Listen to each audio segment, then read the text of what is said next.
오늘날 대단히 유감스럽고 하나님 앞에 송구스러운 것 중에 하나는 하나님의 교회가 이 세상으로부터 근본적 신뢰를 얻지 못하고 있다고 하는 것입니다.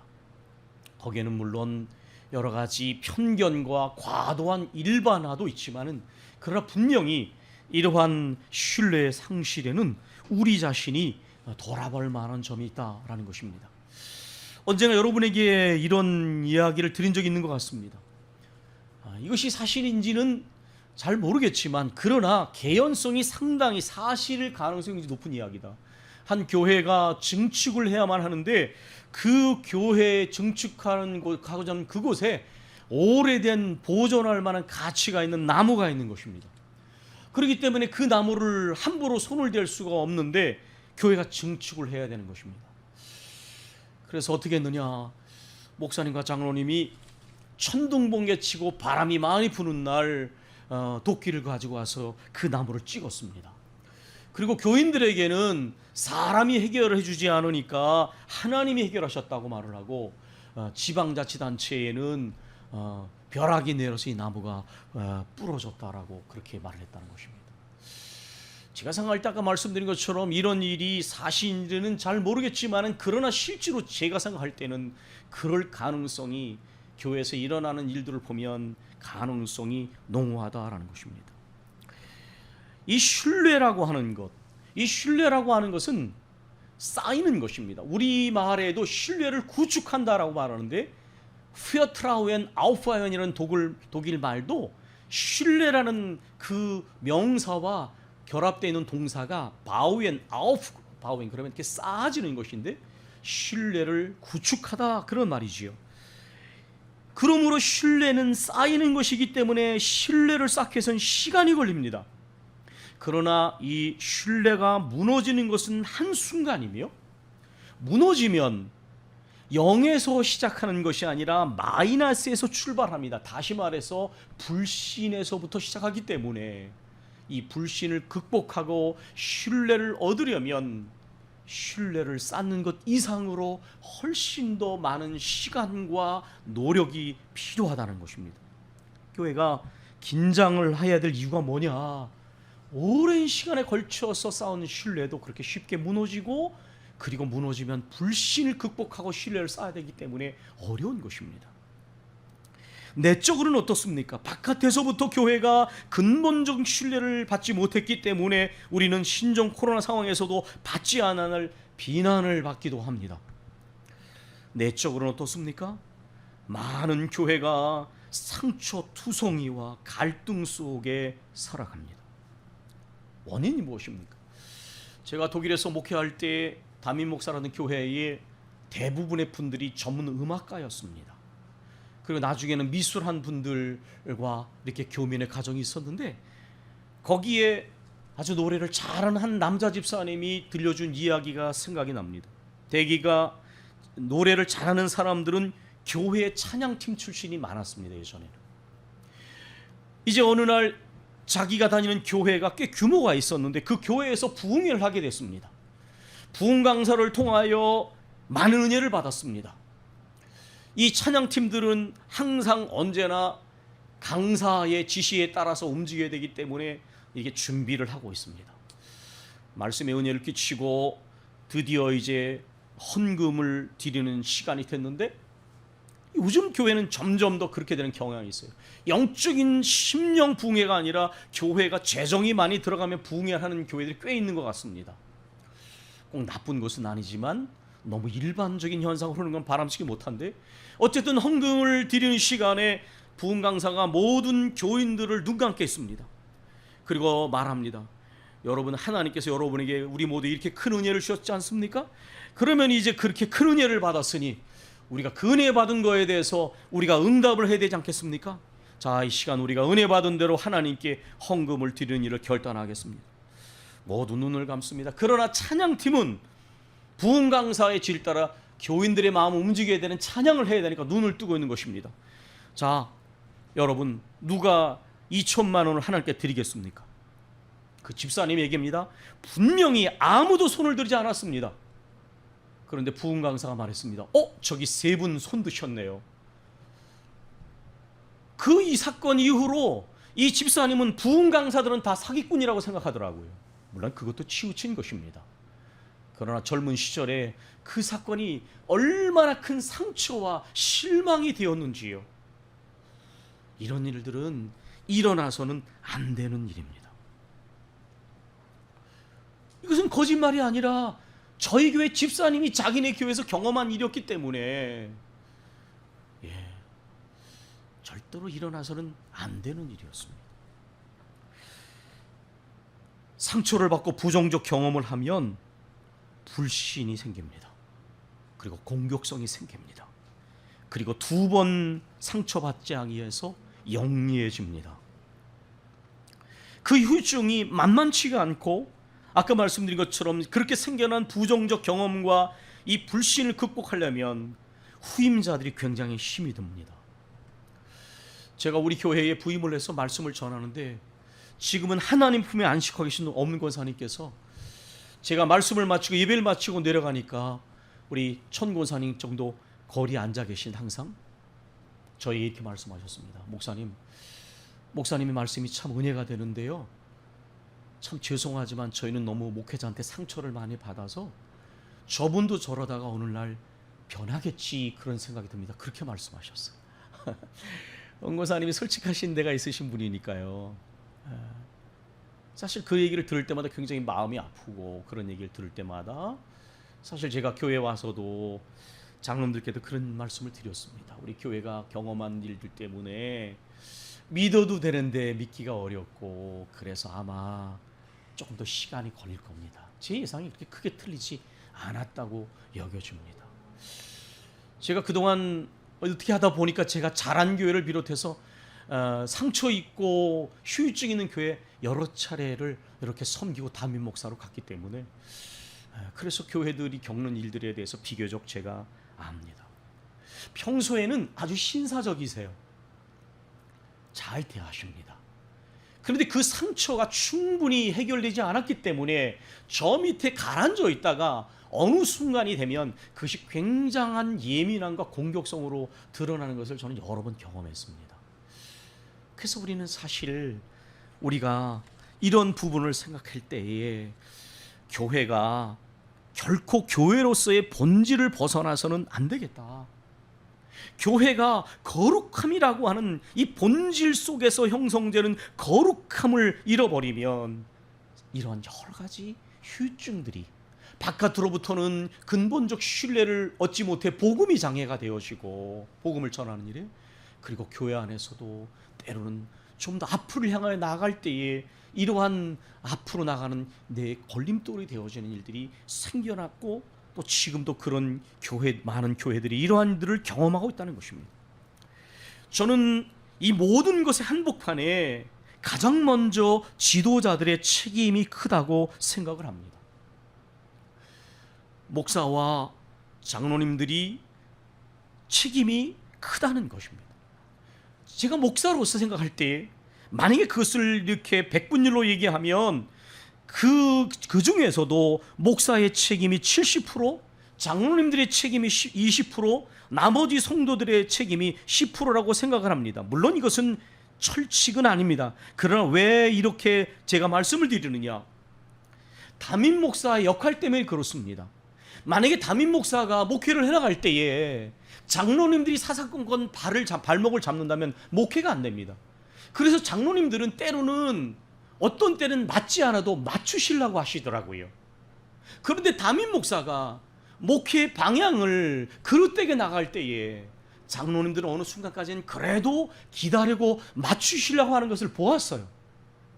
그렇기 때문에 담임 목사가 가장 먼저 말씀을 전하는 사역자로서 항상 자기를 살피고 절제하고 기도하면서 바른 목회의 방향을 제시해야 합니다. 그런데 그게 안 되게 되면 때로는 장로님들은 거기에 맞추면서 때로는 공범처럼 되어진 일이 생겨난다는 거예요. 아니면 갈등을 겪거나.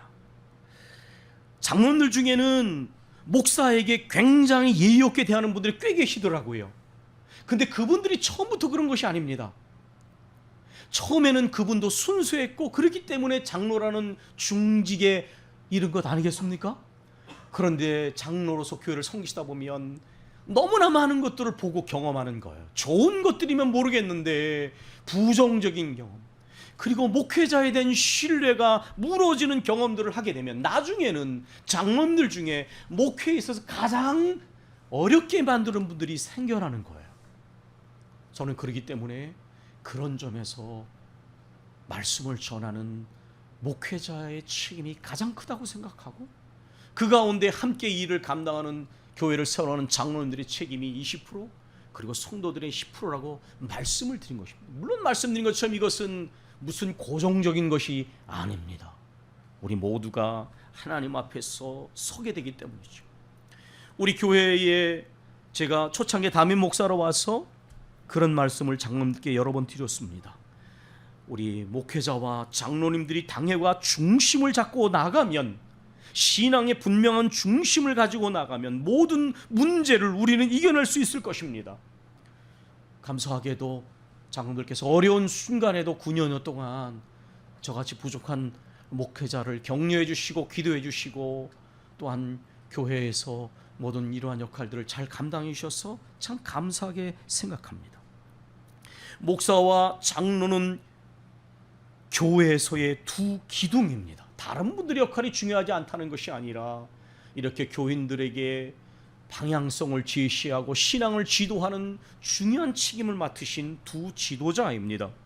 뿐만 아니라 상급지 기관인 노회와 총회는 목사와 장로들로 구성되어 있습니다. 목사와 장로가 바로 서야 할 이유가 무엇이냐? 그래야 개교회가 바로 서고 노회와 총회가 바로 세워지게 됩니다. 모든 교단의 헌법에 보면 세 7위기관이 있습니다. 그것은 당회요, 그 위에는 노회요, 그 위에는 총회입니다. 성도들이 또 교회들이 바로 서려면 아주 중요한 것이 교회를 넘어서서 노회와 총회가 7위기관으로서의 역할을 잘 감당해야 합니다. 설교 제목처럼 노회와 총회는 성도들과 지교회를 바르게 이끌기 위하여 더 성숙한 판단력과 분별력을 가져야만 합니다. 이 점에 있어서 저는 한국교회가 하나님 앞에 분명히 바로 서고 돌아보고 회개할 점이 있다고 생각합니다. 그것은 뭐냐 하면 한국교회는 상국기관으로 올라갈수록 정치화된 점이 분명히 존재하기 때문입니다. 정치를 하면 어떤 일이 벌어질까요? 정치는 이해관계와 힘을 생각하지 않을 수가 없습니다. 어떤 문제가 생겼을 때에 이해관계를 따지고 힘의 균형을 생각하면 그것은 근본적인 해결이 되지 않습니다. 언젠가는 다시 이해관계가 충돌할 때 분열이 되어지고 힘센 사람이, 목소리 큰 사람이 이기게 되면 그것은 진정한 해결이 아닙니다. 여기에 말씀드린 정치라는 단어는 그것은 목적을 이루기 위하여 수단과 방법을 가리지 않는 것입니다. 그러나 폴리테이아라고 하는 이 그리스어는 원래 정치라는 단어의 어원인데 공동체에 관한 것이라는 뜻입니다. 여러분, 하나님의 나라가 대단히 정치적인 개념이라는 걸 아십니까? 여기서 말하는 정치는 어떤 것이냐? 다스림, 하나님의 다스리심에 관한 것입니다. 하나님의 나라, 하나님이 다스리시는, 통치하시는 것에 관한 것입니다. 교회는 하나님의 거룩한 통치가 이루어지는 것이 되어야 합니다. 독일 개신교는 에카데, 에반겔리시에 키르시인 도이치란트, 독일 개신교 전체를 묶어서 에카다고 부르는데, 독일 개신교는 그런 부분에서 굉장히 좋은 점을 가지고 있습니다.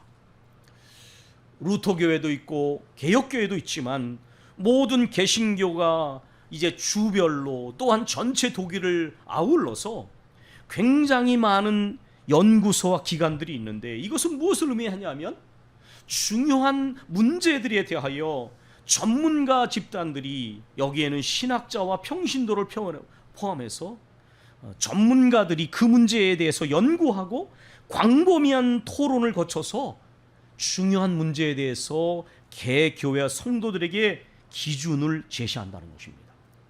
그래서 성도들과 교회가 어떤 중요한 사안, 그것이 때로는 정치적인 문제이건 경제적인 문제이건 그 문제에 대해서 판단하고 결정을 내릴 만한 기준을 갖게 된다는 것입니다. 그리고 그러한 기준이 이제 그러한 문서들이 제공이 되면 끊임없는 찬송과 반대를 통하여 더 다듬어지고 풍성해집니다. 한국교회는 어떻습니까? 이런 부분이 없는 것은 아닙니다. 그러나 한국교회는 지나치게 개교회화되어 있고 개교단으로 나눠져 있습니다. 제가 평신도들한테 종종 이런 불만을 들었습니다.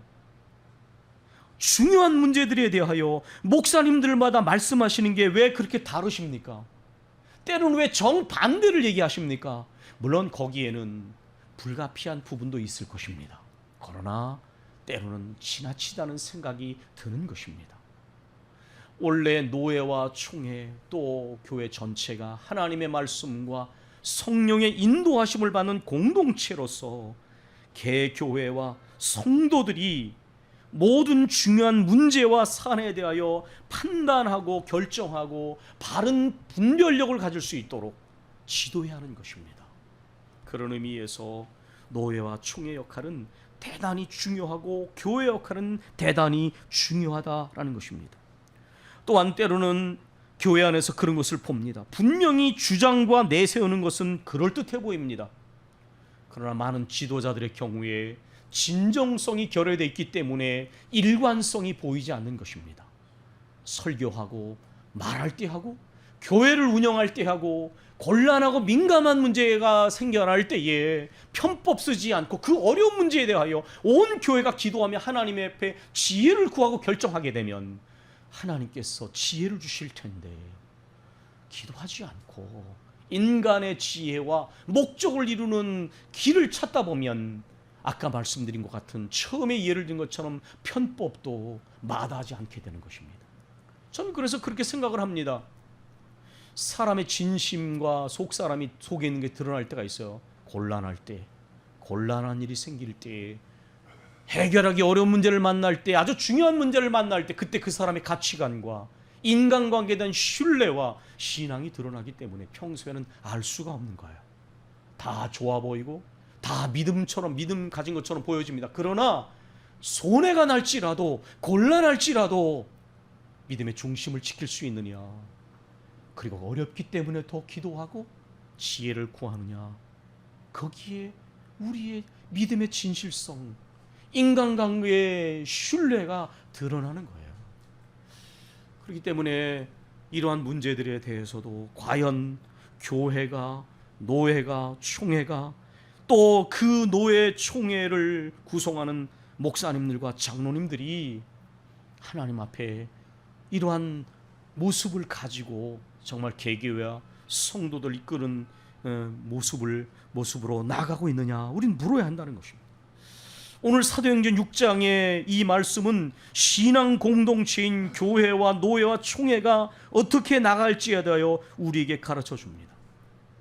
1절에 보면 그때에 제자들의 수가 많아졌다고 그랬습니다. 이것은 오순절 성령 감림으로 말미암아 교회가 세워져서 하나님의 말씀 가운데서 부흥하고 성장한 교회가, 때로는 핍박을 받기도 했지만 그러나 계속하고 성장하고 부흥하는 가운데 일어난 일을 우리에게 전해주고 있습니다. 교회가 성장하는 한 곳 속에 한편으로는 핍박이 생겨납니다. 뿐만 아니라 사람들이 많이 모여들기 시작하니까 문제도 발생을 합니다.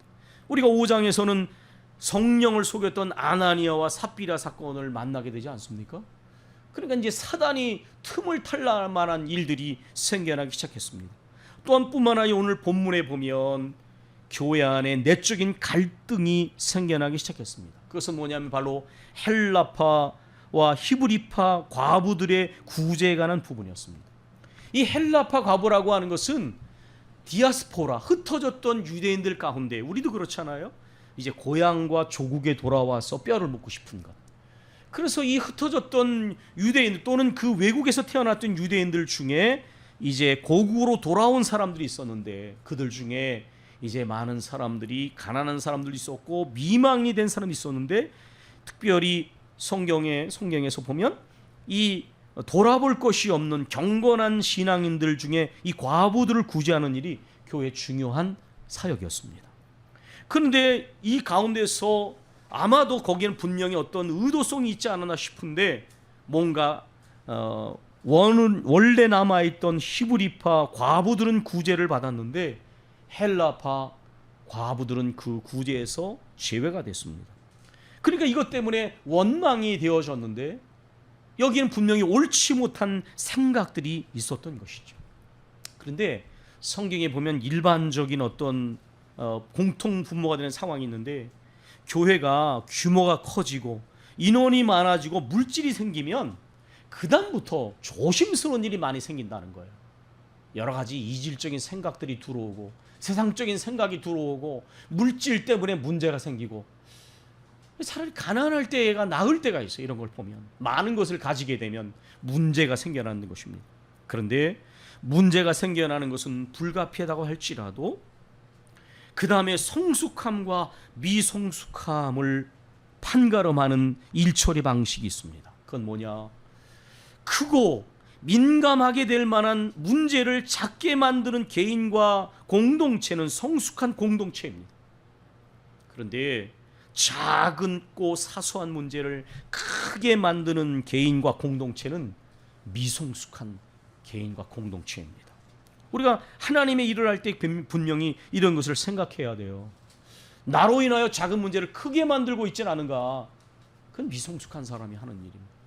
그러나 하나님이 주시는 지혜로, 인간적 지혜가 아니라 엎드려 기도하며 하나님이 주신 지혜로 크고 민감하게 될 문제를 작게 만들 수 있는 사람, 그런 교회는 성숙한 믿음을 가진 사람과 교회라고 말씀드릴 수가 있습니다. 여기에서 역시 그렇듯이 가장 중요한 것은 가장 먼저 지도자들의 판단이 굉장히 중요합니다. 목회자나 장로님들이 만약에 교회에 어떤 문제가 생겼을 때에 이런 상황을 보고 신속하게 어떤 결단성 있는 판단을 내려야 합니다. 제자들은 어떻게 했습니까? 12사도는 교인들의 제자들의 총회를 소집했습니다. 그리고 거기에서 기준과 중심과 우선순위를 분명히 합니다. 여러분이 하나님의 말씀을 제쳐놓고 접대하는 일 일삼는 것 합당치 않습니다. 하나님 기뻐하지 않는 겁니다. 그런 얘기입니다. 옛날 보면 어떻게 돼 있었느냐? 하나님의 말씀을 제쳐두고 공개를 일삼는 것 마땅치 않다. 이 공개가 뭐냐? 트라페차이스라고 하는 단어인데 이건 상입니다. 상, 밥상. 상 차리는 걸 말하는 거예요. 그러니까 여기에 구제하는 것을 말하는, 과부들을 위하여 상을 차려서 대접하는 것입니다. 여기 일삼다라는 헬라어는 디아코네인이라는 단어인데 이것은 코니스라는 단어와 디아라는 단어의 합성어인데 코니스는 먼지를 의미합니다. 그리고 디아는 전치사인데 디아코네인은 먼지를 일으킬 만큼 뛰다, 다시 말하면 열심히 일하다는 말이에요. 근데 여러분, 먼지가 날 정도로 뛰는데 문제는 뭐냐? 분별력 없이 뛰는 거예요. 왜 뛰는지를 모르고 뛰는 건데 너희가 분별력 없는 열심을 갖지 마라. 교회에서 보면 분별력 없는 열심을 가진 분들이 문제를 일으켜요. 내가 왜 일을 하느냐, 누구를 위해 일을 하느냐, 그 목적이 불분명하고 뛰면 자기를 위해 뛰게 되고 자기를 위해 뛰게 되고 그래서 나중에 그 사람 때문에 교회에 문제가 일어나요. 성경은 무조건 먼지나게 뛰지 말라고 말씀합니다. 분별력을 가지고 내가 왜 일을 해야 되고 무엇을 위해 일을 해야 되는지, 누구를 위해 되는지 분명히 알고 뛰라는 거예요. 여러분, 그래서 이거 직분자들이 아주 신중해야 되는 거예요. 이런 일을 할 때. 그러니까 우선순위가 뭡니까? 하나님의 말씀을 전하고 복음을 전하는 일이 가장 중심에 있어야 돼요. 그리고 그 일과 함께 이제 교회가 주님께 받은 사랑을 실천하는 것입니다. 이 일을 위하여 이제 사도들이 제안한 것은 이렇습니다. 역할을 분담하자. 우리들은 중심과 우선순위에 있어서 하나님의 말씀을 전하고 성도를 위하여 기도하는 일에 전념할 테니 너희들이 7사람을 추천하되 성령과 지혜가 충만하여 칭찬받는 사람 7을 추천하라. 이렇게 말을 했습니다.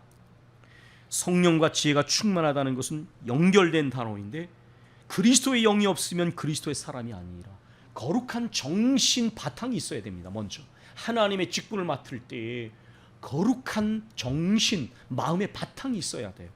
그리고 구체적으로 일을 처리할 때에 바른 거룩한 지혜로 바르게 판단하고 분별하고 일 처리를 할 만한 능력을 가진 사람. 그런데 이미 그런 직분자가 되기 전에 사람들로부터 그런 사람이라고 공적 인정받는 사람을 세우라, 그렇게 말했습니다. 사실 오늘날 직분을 세울 때 이런 조건을 다 가진 사람은 아무도 없습니다. 저도 부족했어요. 그러나 우리가 이런 직분자가 되도록 스스로 노력해야 되고요. 저희가 우리 교회에서도 권사님과 안수 집사님들을 세울 때에 저희가 당회에서 그런 얘기를 나눴습니다. 모든 분들이 완비가 돼서 세워지는 것이 아니지만은 우리가 세울 때에 앞으로 이분들을 위해서 그러한 직분자가 되도록 교회가 많이 기도해야 된다. 직분을 받은 분들도 기도해야 되고, 직분을 세운 교회도 이러한 성령과 지혜가 충만하도록 우리가 늘 기도해야 됩니다. 아멘. 예, 그래야 하나님의 교회가 세워지는 것이니까. 이 모든 구제 일들은 맡기고 사도들은 하나님의 말씀과 기도에 전념하리라. 이건 중심성과 우선순위의 문제입니다. 아까 말씀드렸죠. 목회자가 하나님께 엎드려 기도하며 말씀을 전해야 합니다. 그리고 우리 장로님들이 교회가 바로 가도록 목사와 함께 협력자가 되셔서 함께 기도하시며 성도들을 바른 판단력과 분별력을 가지고 나아가도록 이끌어야만 합니다. 이것은 더 확대하면 바로 노회와 총회가 그런 역할을 감당하게 될 때에 개교회와 성도들을 그렇게 이끌 수가 있다는 것입니다. 여기 아주 흥미로운 것은 나중에 7 집사가 추천이 있는데 이게 다 헬라식 이름입니다. 무슨 뜻인지 아시겠습니까? 이 기득권 싸움을 했다면 아마 반씩 나눴을 거예요. 히브리파 사람 3명, 아니면 4명, 그리고 3명은 헬라파 사람. 그게 아니라 이 사람들을, 헬라파 이름을 가진 사람들을 세웠다는 것은 이 일을 오히려 더 소수적인 사람들에게 맡겼다는 것인데, 이것은 신뢰를 부여하는 것입니다. 교회가 중심이 분명하니까 이렇게 되는 거예요. 이 사도들이 문제를 해결한 방식을 보면 대단히 민주적 방식입니다. 그렇지 않습니까? 모든 제자들의 총회를 일종의 공동회처럼 소집했습니다. 그리고 지도자들은 그 과정에 판단력과 결단력이 있습니다. 정치 지도자도 이런 게 부족해서 문제가 되지 않습니까? 상황을 보고 때로는 지도자로서의 분명한 판단력과 결단력이 있어야 된다. 그리고 말씀과 성령의 그런 인도를 받았어. 이제 자신들은 말씀과 기도의 우선순위 또 중심에 전념하고, 또한 이 모든 구제 섬김을 위하여 사명을 감당할, 책임을 감당할 만한 7 사람을 선택했는데, 그 모든 과정이 하나도 말씀과 성령의 범주를 벗어난 일이 없었어요. 세울 때도 안수하고 세웠잖아요. 우리가 이 종교적 행위와 다른 게 이런 거예요. 여러분 저를 보십시오. 종교적 행위는 파편적입니다. 이것 할 때하고 이것 할 때가 달라요. 왜? 기준이 여러 개이기 때문에. 그러나 말씀과 성령의 지배를 받고 기도하면 일관됨이 있게 되는 거예요. 일관됨이. 종교적 행위는 이거 할 때는 기도하고 이거 할 때는 계산을 합니다. 이거 할 때는 이해관계를 고려하고 사람 눈치를 봅니다. 이거 할 때는 기도를 합니다. 그거는 신앙적인 게 아니에요. 사도들과 온 교회가 일관성이 있었어.